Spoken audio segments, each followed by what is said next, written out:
Hello everyone. Welcome to Mental Health Academics. Today we will discuss Spearman's two-factor theory of intelligence. Intelligence was one of the earliest psychological constructs studied scientifically. हम सब daily life में intelligent word use करते हैं. ये intelligent है, उसका IQ अच्छा है, वो स्लो है, एट्सेट्रा. लेकिन साइकोलॉजी के लिए एक टाइम पे ये क्लियर ही नहीं था कि इंटेलिजेंस होती क्या है एग्जैक्टली. जब साइकोलॉजी साइंटिफिक सब्जेक्ट बन रही थी तब इंटेलिजेंस उन पहले कॉन्सेप्ट्स में से थी जिसको रिसर्चर्स सीरियसली स्टडी करना चाहते थे. क्यों? बिकॉज इंटेलिजेंस डायरेक्टली लिंक थी लर्निंग, प्रॉब्लम सॉल्विंग और एकेडमिक परफॉर्मेंस से. अर्ली साइकोलॉजिस्ट ने एक पैटर्न ऑब्जर्व किया. उन्होंने देखा अगर कोई स्टूडेंट मेमोरी टेस्ट में अच्छा करता है तो वो रीजनिंग टेस्ट में भी अक्सर अच्छा करता है. इसका मतलब क्या हुआ? ये रैंडम नहीं लग रहा था. अगर इंटेलिजेंस अलग अलग इंडिपेंडेंट एबिलिटीज़ होती तो मैथ्स में अच्छा होने का लैंग्वेज से कोई रिलेशन नहीं होता, बट रिलेशन था.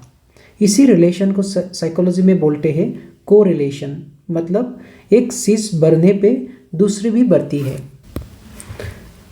उस समय पे the key question was, is intelligence a single ability और मैनी इंडिपेंडेंट एबिलिटीज़. यही से रियल क्वेश्चन आया.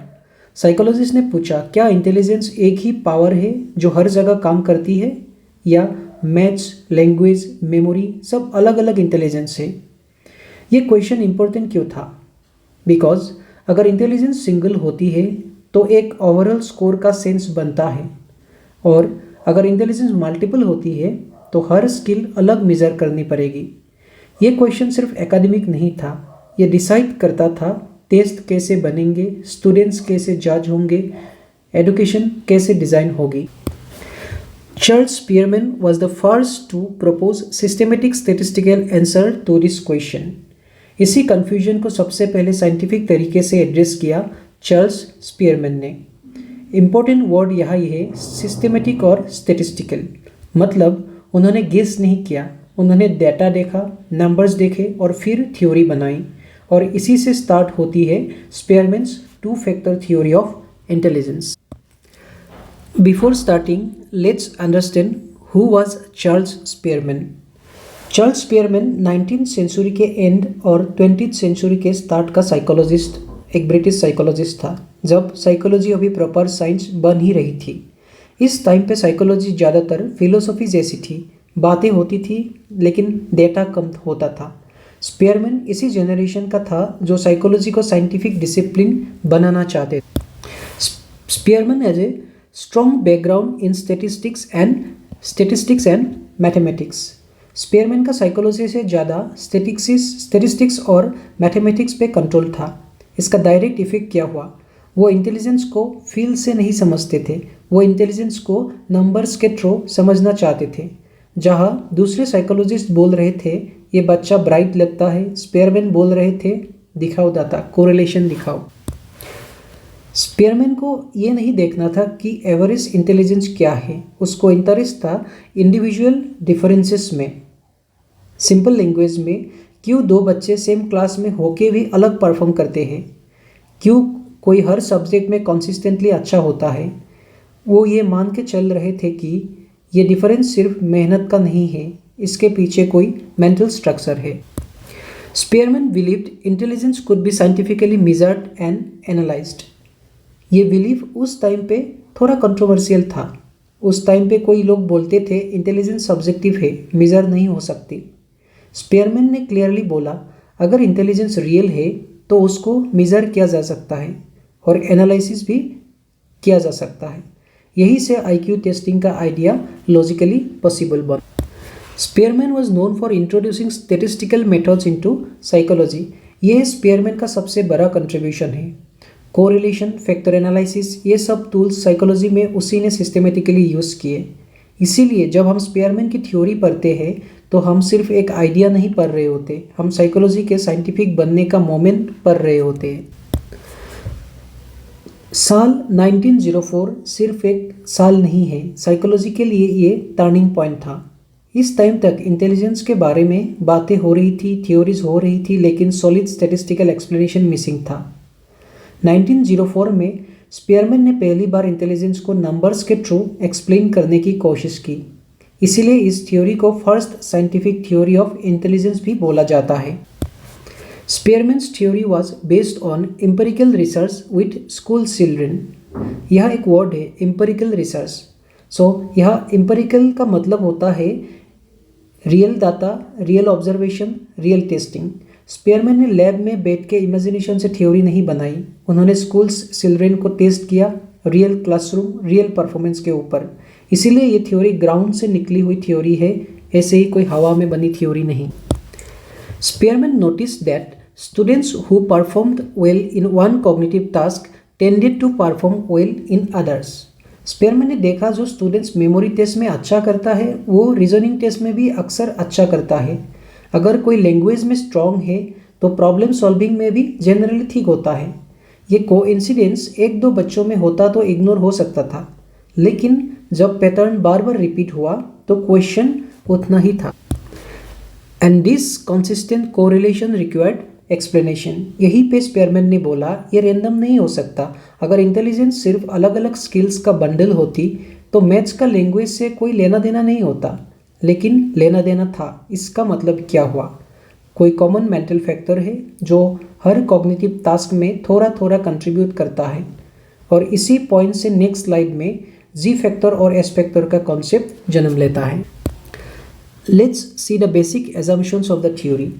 Intelligence is not random. इस लाइन का मतलब है इंटेलिजेंस सेंस से ऑपरेट नहीं करती। अगर इंटेलिजेंस रैंडम होती तो कभी कोई बच्चा मैथ्स में टॉप करता और नेक्स्ट टाइम बिल्कुल जीरो बिना रीजन के। बट रियल लाइफ में ऐसा नहीं होता, परफॉर्मेंस पैटर्न फॉलो करती है। इसीलिए स्पीयरमैन ने बोला intelligence follows a structure. Performance across different mental task shows positive correlation. यह पॉजिटिव कोरिलेशन का मतलब होता है ये टास्क में परफॉर्मेंस, एक टास्क में परफॉर्मेंस बढ़ती है तो दूसरे टास्क में भी बढ़ने का ट्रेंड होता है। फॉर एग्जाम्पल, अगर कोई स्टूडेंट रीजनिंग में स्ट्रॉन्ग है तो उसका मेमोरी स्कोर भी अक्सर बेहतर होता है। इसका मतलब ये नहीं कि हर बार परफेक्ट होगा, लेकिन ओवरऑल ट्रेंड सेम डायरेक्शन में होता है। This suggest the presence of A common underlying mental ability.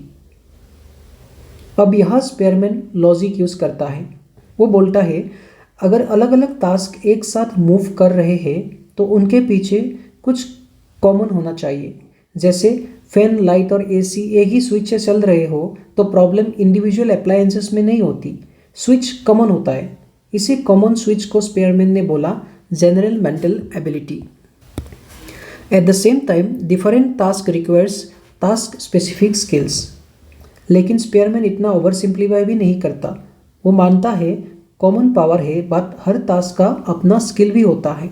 Maths solve करने के लिए फॉर्मूलाज आने चाहिए, ऐसे लिखने के लिए वोकेबुलरी चाहिए। इसीलिए इंटेलिजेंस सिर्फ एक ही चीज़ नहीं है और बिल्कुल अलग अलग भी नहीं है। Let's understand the two factor of intelligence. According to Spearman intelligence consist of two factors.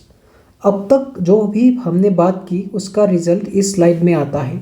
Spearman ने फाइनली बोला इंटेलिजेंस एक सिंगल चीज़ नहीं है, लेकिन पूरी तरह अलग अलग भी नहीं है। इसीलिए उसने इंटेलिजेंस को दो पार्ट्स में डिवाइड किया, एक जनरल फैक्टर एंड दूसरा स्पेसिफिक फैक्टर। पहला फैक्टर है जनरल फैक्टर, जिसको स्पीयरमैन ने बोला जी फैक्टर और जी का मतलब है ओवरऑल मेंटल पावर, जो हर इंटेलेक्चुअल काम में काम करती है। चाहे आप मैथ्स कर रहे हो या लैंग्वेज समझ रहे हो या रीजनिंग प्रॉब्लम सॉल्व कर रहे हो, जी हर जगह प्रेजेंट होता है। इसको हम कॉमन ब्रेन स्ट्रेंथ समझ सकते हैं। दूसरा फैक्टर है स्पेसिफिक फैक्टर, जिसको बोला गया एस फैक्टर। एस का मतलब होता है किसी एक पर्टिकुलर टास्क का स्किल। जैसे मैथ्स के लिए अलजेब्रा, फॉर्मूलाज, लैंग्वेज के लिए वोकेबुलरी, ग्रामर, म्यूजिक के लिए रिदम, पिच। ये स्किल्स हर टास्क के साथ चेंज होते हैं। Every intellectual task involves both factors. कोई भी मेंटल टास्क सिर्फ जी से नहीं होता और सिर्फ एस से भी नहीं होता, हर काम में दोनों होते हैं, जैसे कि जनरल फैक्टर और स्पेसिफिक फैक्टर। अगर जी कमज़ोर है तो ऑलमोस्ट हर सब्जेक्ट में स्ट्रगल होगा। अगर जी स्ट्रॉन्ग है लेकिन किसी एक सब्जेक्ट का एस वीक है, मतलब स्पेसिफिक फैक्टर वीक है, तो प्रॉब्लम सिर्फ उस सब्जेक्ट में होगी। इसी बैलेंस की वजह से स्पेयरमैन की थ्योरी लॉजिकल लगती है। So let's understand general factor और G factor. General factor represents general mental ability. यह जनरल का मतलब होता है जो हर जगह काम आए। स्पेयरमैन के अकॉर्डिंग जी फैक्टर वो बेसिक मेंटल पावर है जो ऑलमोस्ट हर इंटेलेक्चुअल एक्टिविटी के पीछे होती है। इसीलिए जी को अलग अलग स्किल्स के ऊपर रखा जाता है, ये फाउंडेशन जैसा काम करता है। G factor is common to all intellectual activities. इसका मतलब ये है नहीं कि जी सिर्फ टफ कामों में होते हैं। चाहे आप क्वेश्चन समझ रहे हो, लॉजिक लगा रहे हो, प्रॉब्लम के सॉल्यूशन प्लान कर रहे हो, जी हर जगह इन्वॉल्व होता है। इसीलिए अगर किसी का जी स्ट्रॉन्ग है तो वो जनरली नए टास्क को जल्दी समझ लेता है, इवन अगर उसको पहले एक्सपीरियंस ना हो। So G factor includes reasoning ability, abstract thinking, problem solving capacity and mental efficiency. Reasoning it's like logically सोचना, व्हाई और हाउ समझना। एब्स्ट्रैक्ट थिंकिंग इज बिना फिजिकल चीज़ के आइडियाज़ को समझना, जैसे कि numbers, symbols, concepts. Problem solving is problems को स्टेप में तोड़ के सोल्यूशन निकालना। मेंटल एफिशिएंसी इज दिमाग कितनी एफिशिएंटली काम करता है। ये सब मिलके बनते हैं जी factor. The Z factor remains relatively consistent across different tasks for an individual. Spearman बोलता है जी फैक्टर टास्क चेंज होने पे ज़्यादा चेंज नहीं होता। अगर किसी का जी स्ट्रॉन्ग है तो वो मैथ्स, लैंग्वेज, रीजनिंग सब में जनरली ठीक परफॉर्म करेगा। इसीलिए जी को ओवरऑल इंटेलिजेंस का इंडिकेटर माना जाता। लेट्स अंडरस्टैंड स्पेसिफिक फैक्टर्स और S factors. Specific factors represents task specific abilities. Specific का मतलब होता है किसी एक पर्टिकुलर टास्क के लिए जो स्किल चाहिए जो हर जगह अप्लाई नहीं होती है। यानी एस फैक्टर जनरल नहीं होता, लिमिटेड होता है, डिफरेंट फॉर डिफरेंट एक्टिविटीज़। इसका मतलब ये है कि हर एक्टिविटी का अपना अलग एस फैक्टर होता है। जो स्किल्स मैथ्स में काम आता है वो सेम फॉर्म में लैंग्वेज में काम नहीं आती। इसीलिए स्पेयरमैन ने बोला एस फैक्टर टास्क के साथ चेंज होता है। For examples, mathematical ability, verbal ability, musical skills, mechanical aptitudes etcetera. So mathematical ability includes calculations, formulas, numerical practice. Verbal ability includes words का यूज़ करना, सेंटेंस फॉर्मेशन करना, comprehension. Musical skills includes rhythm, pitch, practice. Mechanical aptitude includes tools को समझना, machines handle करना etcetera. ये सब अलग अलग एस फैक्टर्स है। कोई एक एस स्ट्रॉन्ग हो सकता है और कोई दूसरा वीक भी हो सकता है। The S factor varies from task to task. S factor stable नहीं होता, हर टास्क के लिए नया एस चाहिए। इसीलिए कोई स्टूडेंट्स इंटेलिजेंस होके भी मैथ्स में वीक हो सकता है, कोई एवरेज जी के साथ म्यूजिक में एक्सीलेंट हो सकता है। और यहीं पे स्पेयरमैन का मॉडल रियलिस्टिक लगता है, वो सिर्फ जनरल इंटेलिजेंस पे ही ब्लेम नहीं करता। Let's understand how G and S works together. Any intellectual task is equal to G plus S, means G factor plus specific factor. ये इस पूरी थ्योरी की सबसे सेंट्रल लाइन यही है। स्पेयरमैन क्लियरली बोलता था कोई भी इंटेलेक्चुअल टास्क सिर्फ जी से नहीं होता और सिर्फ एस से भी नहीं होता। हर काम के लिए हमें जी और एस दोनों चाहिए। इसका मतलब ये है कि जनरल इंटेलिजेंस और स्पेसिफिक स्किल साथ मिलकर काम करते हैं। Let's take an example, solving a math problem. G factor will be reasoning and thinking, and S factor like specific factor will be mathematical knowledge and skills. So let's understand this example clearly. जब आप maths problem solve करते हो तो पहले question को समझना है, logic लगाना है, स्टेप्स को प्लान करना है, तो ये सब जी फैक्टर से आते हैं। लेकिन फॉर्मूला को याद रखना, कैलकुलेशन करना, कैसे फॉर्मूला को अप्लाई करना है, ये सब कुछ आता है एस फैक्टर से। अगर रीजनिंग अच्छी है पर फॉर्मूलाज नहीं आते, प्रॉब्लम सॉल्व नहीं होगी। अगर फॉर्मूलाज याद है पर लॉजिक वीक है, फिर भी प्रॉब्लम सॉल्व नहीं होगी।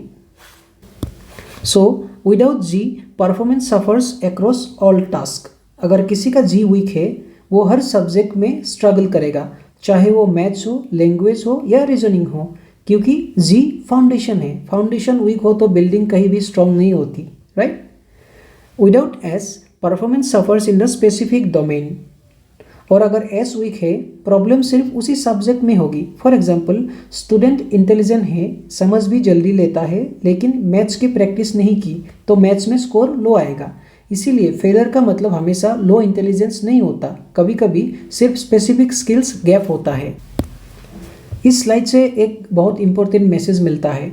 इंटेलिजेंस को ब्लेम करने से पहले स्किल्स को चेक करना जरूरी है, और स्किल्स को ब्लेम करने से पहले जी को समझना जरूरी है। यही स्पीयरमैन की थ्योरी को प्रैक्टिकल बनाता है। This slide talks about स्पीयरमैन्स research method. Spearman used correlational studies primarily with academic performance task. अब यहाँ पे स्पीयरमैन का मेथड समझना जरूरी है। वो एक्सपेरिमेंट टाइप साइकोलॉजी नहीं कर रहे थे, जैसे लैब में एक वेरिएबल चेंज कर दिया। उन्होंने क्या किया, स्टूडेंट्स का एकेडमिक टास्क लिए, उनके स्कोर्स कंपेयर किए और देखा कौन सा स्कोर किसके साथ मूव करते हैं। इस अप्रोच को बोलते हैं को रिलेशनल स्टडी। सिंपल वर्ड में, जो चीज़ें साथ साथ बढ़ रही है उनके बीच रिलेशन क्या है या नहीं है। He tested performance across multiple mental task. Spearman ने सिर्फ एक सब्जेक्ट नहीं लिया, उन्होंने स्टूडेंट्स को reasoning task, memory task, language related task, academic performance task सब में टेस्ट किया। पर्पस ये था कि क्या सेम स्टूडेंट्स हर जगह सिमिलर लेवल पे परफॉर्म करता है या हर टास्क बिल्कुल इंडिपेंडेंट है। And he observe positive correlations between scores. जब स्पीयरमैन ने स्कोर कंपेयर किए तो उन्होंने बार बार ये देखा कि हाई स्कोर यहाँ, अगर हाई स्कोर यहाँ है तो हाई स्कोर इस तरफ भी है, तो इसको ही बोलते हैं पॉजिटिव कोरिलेशन। ये एक बार नहीं हुआ, ये पैटर्न रिपीटेडली दिख रहा था, और साइंस में जब कोई पैटर्न रिपीटेडली दिखे तो उसको एक्सप्लेन करना ज़रूरी हो जाता है। He applied statistical techniques to explain this correlations. उन्होंने बोला ऑब्जर्वेशंस इनफ नहीं है, एक्सप्लेनेशन चाहिए, इसीलिए उन्होंने स्टेटिस्टिकल टेक्निक्स यूज़ की ताकि ये समझ सके कि इतनी सारी कोरिलेशंस आ कहाँ से रही है। और इसी स्टेप से नेक्स्ट स्लाइड में फैक्टर एनालिसिस का कॉन्सेप्ट आता है। So let's understand what factor analysis is. Spearman pioneered the use of factor analysis in psychology. मतलब स्पीयरमैन पहला इंसान जिसने ये काम सीरियसली किया। साइकोलॉजी में आज जो हम स्टेटिस्टिक्स यूज़ करते हैं, उनमें से फैक्टर एनालिसिस को इंट्रोड्यूस करने वालों में स्पीयरमैन सबसे आगे। Factor analysis is a statistical method used to identify underlying variables or factors. Let's imagine आपके पास 10 टेस्ट के स्कोर है, like maths, memory, language, reasoning सबके।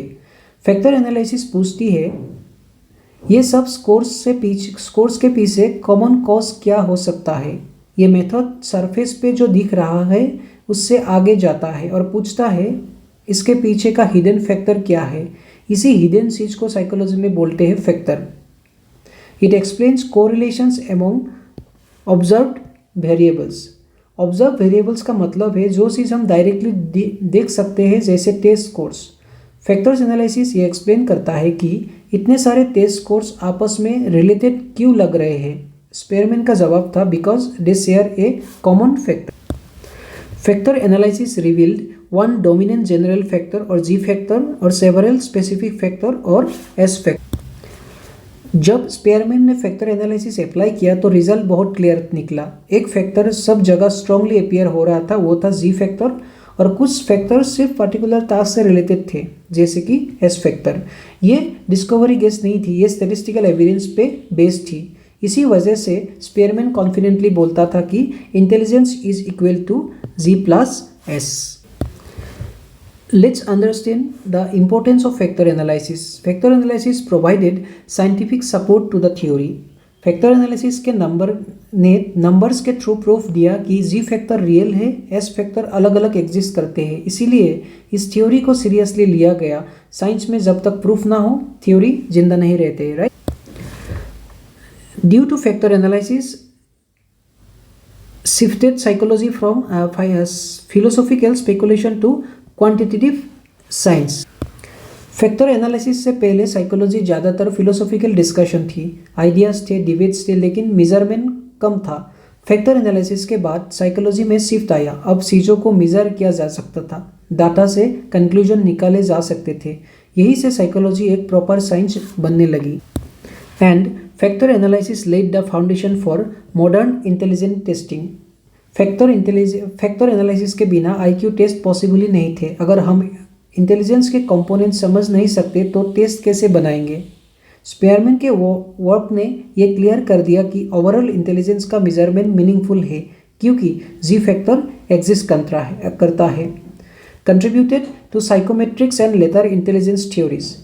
साइकोमेट्रिक्स का मतलब होता है साइकोलॉजिकल मेजरमेंट। स्पेयरमैन के मेथड ने intelligence testing, aptitude testing, later intelligence theories सबको इन्फ्लुएंस किया। इसीलिए फैक्टर एनालिसिस सिर्फ एक टेक्निक नहीं है, ये साइकोलॉजी का टर्निंग पॉइंट है। Let's understand educational and psychological implications of Spearman's theory। Spearman's theory explains why students often show consistent academic performance। इस थ्योरी से एक सिंपल बात क्लियर होती है, कुछ स्टूडेंट्स हर सब्जेक्ट में जनरली अच्छा करते हैं क्योंकि उनका जी फैक्टर स्ट्रॉन्ग होता है, इसीलिए लर्निंग स्पीड और अंडरस्टैंडिंग हर जगह बेहतर होते हैं। Justifies the use of overall intelligence scores. Spearman की थ्योरी के बाद ओवरऑल आईक्यू स्कोर्स का लॉजिक समझ आता है। अगर जी फैक्टर कॉमन है तो एक ओवरऑल स्कोर मीनिंगफुल हो जाता है, इसीलिए स्कूल्स और साइकोलॉजिस्ट टोटल आईक्यू यूज करते हैं। Supports the idea that general intelligence influence learning across subjects। Learning सिर्फ प्रैक्टिस से नहीं होती, जनरल इंटेलिजेंस भी लर्निंग को इन्फ्लुएंस करती है, इसीलिए टीचिंग और असेसमेंट में स्टूडेंट्स के ओवरऑल कैपेसिटी को भी देखा जाता है। So we have already discussed the Spearman's theory. Now we will see the strengths of Spearman's theory. His theory was first scientifically grounded theory of intelligence. सबसे पहली स्ट्रेंथ ये इंटेलिजेंस की फर्स्ट प्रॉपर साइंटिफिक थ्योरी थी। इससे पहले ideas थे, लेकिन Spearman ने डेटा और स्टैटिस्टिक के साथ थ्योरी दी। Introduced rigorous statistical methods. Spearman ने साइकोलॉजी में सीरियसनेस लाई, कोरिलेशन और फैक्टर एनालिसिस जैसे टूल्स यूज करके इंटेलिजेंस को मेजरेबल बनाया। He explain commonality across cognitive task. ये थ्योरी क्लियरली बताती है क्यों एक स्टूडेंट मल्टीपल सब्जेक्ट्स में सिमिलर परफॉर्मेंस दिखाता है, जैसे हमने ऑलरेडी पढ़ा कि वो जी फैक्टर है। Influence development of IQ testing. आज जो आईक्यू टेस्ट यूज होते हैं उनका फाउंडेशन स्पेयरमैन के ये थ्योरी से ही आता है, इसीलिए चाहे थ्योरी लिमिटेड हो, इम्पैक्ट बहुत बड़ा है। So let's see the criticism of to factor theory. Over emphasis on a single general factor. सबसे पहला क्रिटिसिज्म ये है कि स्पेयरमैन ने जी फैक्टर पे बहुत ज़्यादा फोकस कर दिया। According to the critics, intelligence सिर्फ एक जनरल पावर नहीं हो सकते, ह्यूमन एबिलिटीज़ बहुत डाइवर्स होते हैं। अगर जी इतना डोमिनेंट होता तो हर इंटेलिजेंट इंसान हर चीज़ में इक्वली ब्रिलियंट होता, जो रियल लाइफ में होता ही नहीं।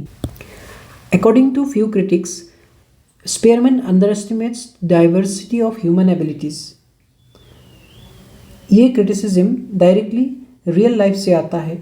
जस्ट थिंक, कोई आर्टिस्ट एवरेज एकेडमिक्स के साथ एक्स्ट्रा ऑर्डिनरी क्रिएटिविटी दिखाता है, कोई सोशियली ब्रिलियंट होता है बट एग्जाम्स में एवरेज, कोई लीडर होता है बट मैथ्स वीक होती है। स्पेयरमैन का मॉडल इन एबिलिटीज़ को प्रॉपरली एक्सप्लेन नहीं कर पाता, इसीलिए क्रिटिक्स ने बोला इंटेलिजेंस सिर्फ एकेडमिक और रीजनिंग तक लिमिटेड नहीं है। Spearman's theory cannot fully explain artistic talent, social intelligence, creativity, etc. आपने भी देखा होगा स्कूल्स टॉपर जो लाइफ स्किल्स में स्ट्रगल करते हैं, एवरेज स्टूडेंट्स जो बिजनेस, पॉलिटिक्स और आर्ट्स में एक्सेल करते हैं। स्पेयरमैन का G+S model creativity, emotional understanding, social intelligence को क्लियरली कैप्चर नहीं करता। इंपॉर्टेंट बात यह है, क्रिटिसिज्म का मतलब ये नहीं कि थ्योरी गलत है, मतलब सिर्फ इतना है स्पेयरमैन ने फाउंडेशन रखी, लेकिन पूरी बिल्डिंग बाद के साइकोलॉजिस्ट ने बनाई। और इसी क्रिटिसिज्म से नेक्स्ट स्लाइड्स में अल्टरनेटिव इंटेलिजेंस थ्योरीज डेवलप हुई। सो स्पीयरमैन के थ्योरीज के बाद ही हमें थर्स्टन का थ्योरी मिला, गिलफोर्ड का, गार्डनर का थ्योरी भी मिला। सो इस और सब कुछ थ्योरी के बारे में हम लोग लेटर डिस्कस करेंगे। Modern interpretation of G factor. Modern psychology still accept general intelligence. यह एक कॉमन मिसअंडरस्टैंडिंग क्लियर करना जरूरी है। बहुत लोग सोचते हैं स्पीयरमैन ओल्ड है, रिजेक्ट हो चुका है, लेकिन ये गलत है। मॉडर्न साइकोलॉजी ने जी फैक्टर को रिजेक्ट नहीं किया, उसको रीडिफाइन किया। G is viewed as cognitive efficiency, neural processing effect. आज जी का मतलब होता है ब्रेन इंफॉर्मेशन को कितनी एफिशिएंटली प्रोसेस करते हैं, कितनी जल्दी समझता है, कितनी इफेक्टिवली डिसीजंस लेता है। सिंपल वर्ड्स में इन मॉडर्न अगर हम इसको मॉडर्न एरियाज के एरा में इंटरप्रेट करें तो G is equal to mental processing power. तो स्पीयरमैन की थ्योरी के मॉडर्न व्यू यही है कि जी एक मैजिकल इंटेलिजेंस नहीं है, जी एक कोर कॉग्निटिव इंजन जैसे है। स्पीयरमैन ने आइडिया दिया, मॉडर्न साइकोलॉजी ने उसको अपडेट किया, इसीलिए जी आज भी रिलेवेंट है। So let's understand how Spearman's theory extended to CHE theory. तो Spearman's Z factor influenced modern models of intelligence. ये स्लाइड एक ब्रिज जैसा काम करेगा। यही हमें जानना है कि स्पीयरमैन की थ्योरी स्पीयरमैन के बाद ख़त्म नहीं हुई, वो इवॉल्व हुई है। मॉडर्न इंटेलिजेंस थ्योरीज ने स्पीयरमैन के जी फैक्टर को बेस बना के आगे का स्ट्रक्चर डेवलप। यही आता है CHC थ्योरी। इसका मतलब है Raymond Cattell, Horn and Carroll. Raymond Cattell, John Horn and John Carroll, ये तीनों साइकोलॉजिस्ट थे, 3 जनरेशन्स के, लेकिन बेस आइडिया एक ही, इंटेलिजेंस हायरार्किकल होती है। उसके हिसाब से भी G at the top. CHE model में सबसे ऊपर होता है जी फैक्टर, मतलब overall mental efficiency, processing speed, reasoning capacity. ये डायरेक्टली स्पीयरमैन से आया हुआ concept. Then broad abilities below. G के नीचे आती है ब्रॉड एबिलिटीज जैसे fluid intelligence, crystallised intelligence, visual processing, auditory processing. ये एबिलिटीज जी से इन्फ्लुएंस होती है, लेकिन 1-2 स्पेसिफिक डोमेन्स पे फोकस करते हैं। And narrow abilities at the bottom, सबसे नीचे होते हैं नैरो एबिलिटीज। ये होती है वेरी स्पेसिफिक स्किल्स जैसे particular type of memory, specific calculation skills, word recognition, speech etcetera. ये एग्जैक्टली वही जगह है जहाँ स्पीयरमैन का एस फैक्टर होता है। तो CHE मॉडल बेसिकली ये बोलता है कि स्पीयरमैन का G is equal to top layer, S factor is in bottom layer, and बीच में ब्रॉड एबिलिटीज ऐड हो गई। इसीलिए मॉडर्न इंटेलिजेंस टेस्टिंग स्पीयरमैन को इग्नोर नहीं करता, बल्कि उसको रीडिफाइन करता है। Let's understand Spearman's contribution to intelligence testing. Spearman established intelligence as measurable, structured, scientifically analysable. Spearman का सबसे बड़ा कंट्रीब्यूशन थ्योरी से ज़्यादा अप्रोच था। उससे पहले इंटेलिजेंस को लोग बोलते थे ये एब्स्ट्रैक्ट है, फील से समझ आती है। स्पीयरमैन ने क्लियरली बोला अगर इंटेलिजेंस रियल है तो उसको मेज़र किया जा सकता है और स्ट्रक्चर में समझा जा सकता है। यही से इंटेलिजेंस साइकोलॉजी एक टेस्टिंग बेस्ड साइंस बनी। Spearman's theory influenced major intelligence test जैसे कि Stanford Binet, Wechsler scales etcetera. आज जो इंटेलिजेंस टेस्ट यूज होते हैं, चाहे स्कूल लेवल पे हो या क्लिनिकल सेटिंग्स में, वो डायरेक्टली या इनडायरेक्टली जी फैक्टर पर बेस होते हैं। अगर रीज़न सिंपल है, अगर एक जनरल मेंटल एबिलिटी एग्जिस्ट करती है तो उसको ओवरऑल स्कोर्स के फॉर्म में कैप्चर किया जा सकता है। इसीलिए मॉडर्न IQ टेस्ट एक टोटल स्कोर भी देते हैं और उसके साथ में सब स्कोर्स भी। जी फैक्टर रिमेन्स सेंट्रल इन साइकोमेट्रिक्स। आज भी जब इंटेलिजेंस मेजर की जाती है तो जी फैक्टर को कम्प्लीटली इग्नोर नहीं किया जाता। चाहे टेस्ट कितना भी मॉडर्न हो, कोर आइडिया वही रहती है, ओवरऑल कॉग्निटिव एफिशिएंसी मैटर्स। इसीलिए स्पीयरमैन सिर्फ हिस्ट्री का पार्ट नहीं है, वो प्रेजेंट प्रैक्टिस का भी पार्ट है। So let's conclude today's discussion. Spearman proposed intelligence consists of one general factor and multiple specific factors। तो पूरी थ्योरी को एक लाइन में बोलना है तो इंटेलिजेंस एक ही चीज़ नहीं है, लेकिन बिल्कुल फ्रेगमेंटेड भी नहीं। हर मेंटल टास्क में G is equal to overall mental power और S is equal to task specific skills, और दोनों साथ मिलकर काम करते हैं। It is based on empirical research and factor analysis. ये थ्योरी इमेजिनेशन से नहीं बनी, ये रियल डेटा, रियल स्टूडेंट्स और स्टैटिस्टिक्स पे बेस्ड थी। इसीलिए इसको साइकोलॉजी की फर्स्ट साइंटिफिक इंटेलिजेंस थ्योरी माना जाता है। Influenced all later intelligence models, चाहे आप बाद में गार्डनर पढ़ो, थर्स्टन पढ़ो और ये मॉडर्न CHE मॉडल भी पढ़ ले, सब कहीं ना कहीं स्पेयरमैन से ही स्टार्ट होते हैं। सो सभी थ्योरी का फाउंडेशन स्पेयरमैन का थ्योरी ही अभी भी है। दो limited, it remains foundation in psychology. Next video में हम लोग देखेंगे कि आगे स्पेयरमैन के बाद बाकी क्या क्या थ्योरी डेवलप हुई। Thanks for watching.